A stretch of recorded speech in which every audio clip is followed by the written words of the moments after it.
aku itu diberikan 5 perkara kata Nabi, yang tidak diberikan kepada siapapun gebli sebelum aku. Nabi punya 5 keistimewaan yang tidak diberikan kepada nabi-nabi sebelum Nabi Muhammad. Apa yang pertama? Nusirtu birra'bi masiratus syahr.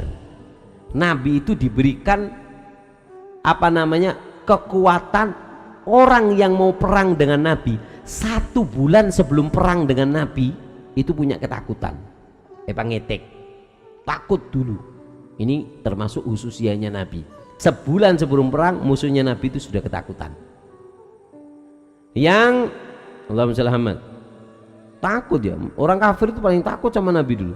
Nabi itu kalau perang nggak pernah bunuh. Ada beberapa orang yang apa namanya, Nabi itu kenapa nggak bunuh? Karena dari rahmatnya.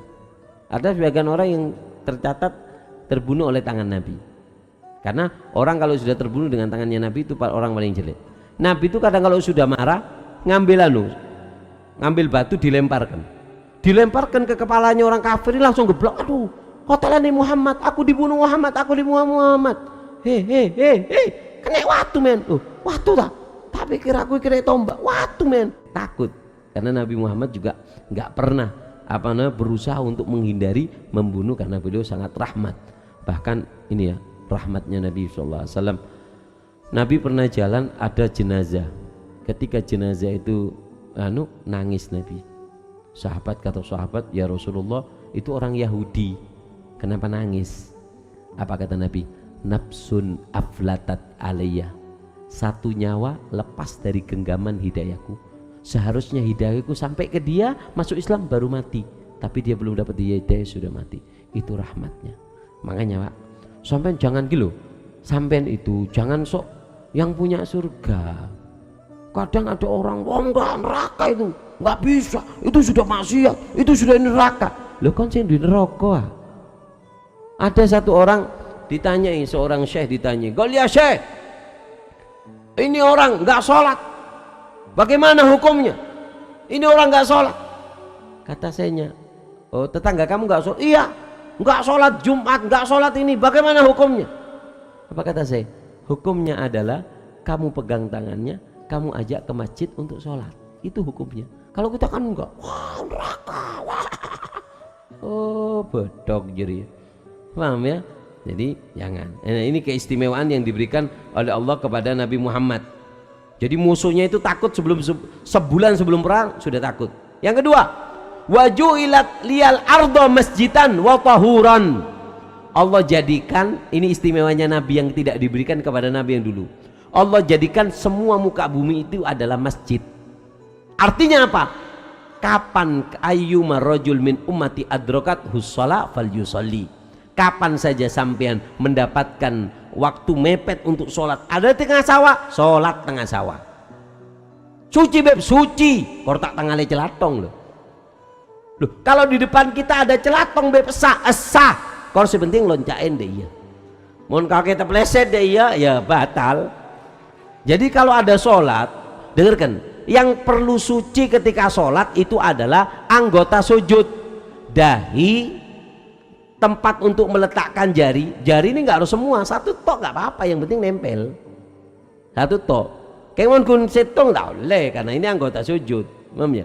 Jadi kalau ada orang sujud gini, sujudnya tetap sah, karena ini kan nempel, nggak harus semua. Paham ya? Jadi kalau ada orang sujud di sini ada kotoran kambing apa, sujud, yang penting dahinya bukan tempat yang najis, tidak diyakini najis di situ, maka apa? Maka sah. Jadi kapanpun sampean itu mendapatkan waktu untuk sholat, walaupun di tengah sawah, karena semua muka bumi ini Allah jadikan bisa digunakan untuk umat Muhammad untuk beribadah. Kalau umat dulu nggak boleh, kalau nggak datang ke masjidnya walaupun puluhan kilo nggak sah sholatnya. Tapi untuk umat Nabi Muhammad diperbolehkan.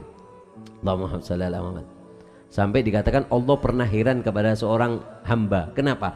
Dia ini kerja di sawah, lupa, ya Allah, asar, mau maghrib, dia mau pulang nggak nutut. Akhirnya apa? Dia ngambil wudhu, ngambil air di sungai kecil itu, kemudian sholat sendiri di sawahnya. Sehingga apa? Allah kirimkan 70.000 malaikat untuk menjadi makmumnya orang ini. Kenapa? Dia mentingkan sholat. Kalau sama kan, oh gampang wis, dikodok aingku iso dikodok. Hei, orang kalau suka kodok-kodokan lek mate dadi kodok ngorek.